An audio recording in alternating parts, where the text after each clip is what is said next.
ఈ పిల్లోడు చూస్తాడు వాళ్ళ ఫ్యామిలీలో ఎవరైతే పెళ్లి చేసుకోవాలనుకుంటున్నారో వాళ్ళు వాళ్ళ పూర్వీకుల ఆశీస్సులు తీసుకోవడానికి అమ్మాయి ఒక్కతే టెంపుల్లోకి వెళ్తుంది అని. అసలు ఏం జరుగుతుందో తెలుసుకోవాలని ఈ పిల్లోడు కిటికీ దగ్గరికి వెళ్లి చూస్తాడు. అంతా వింతైన సౌండ్స్ వినిపిస్తాయి. ఆ అమ్మాయి బయటికి చాలా సంతోషంగా వస్తుంది. అండ్ లోపలికి వెళ్లిన ఈ వ్యక్తి పెళ్లి ఒప్పుకుంటాడు. దాంతో వాళ్ళు పెళ్లి చేసుకుంటారు. 10 సంవత్సరాలు గడుస్తాయి. ఇప్పుడు ఈ పిల్లోడు పెద్దోడవుతాడు. అండ్ తను అతని గర్ల్ ఫ్రెండ్ ని ఇంటికి తీసుకొచ్చి పూర్వీకుల ఆశీస్సులు తీసుకోవడం కోసం లోపలికి వెళ్ళమంటాడు.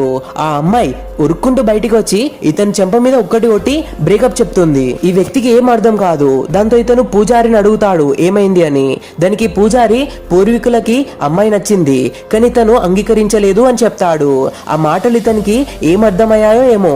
తర్వాత 10 సంవత్సరాలు అమ్మాయిలను తీసుకొస్తూనే ఉన్నా వాళ్ళు బ్రేకప్ చెప్పి వెళ్ళిపోతూ ఉంటారు. ఇక లాస్ట్ 30 సంవత్సరాలు వచ్చాక సిన్సియర్ గా ప్రేమించిన అమ్మాయి ఏం జరిగినా తోడుంటానని మాటిచ్చిన అమ్మాయి లోపలికి వెళ్తుంది.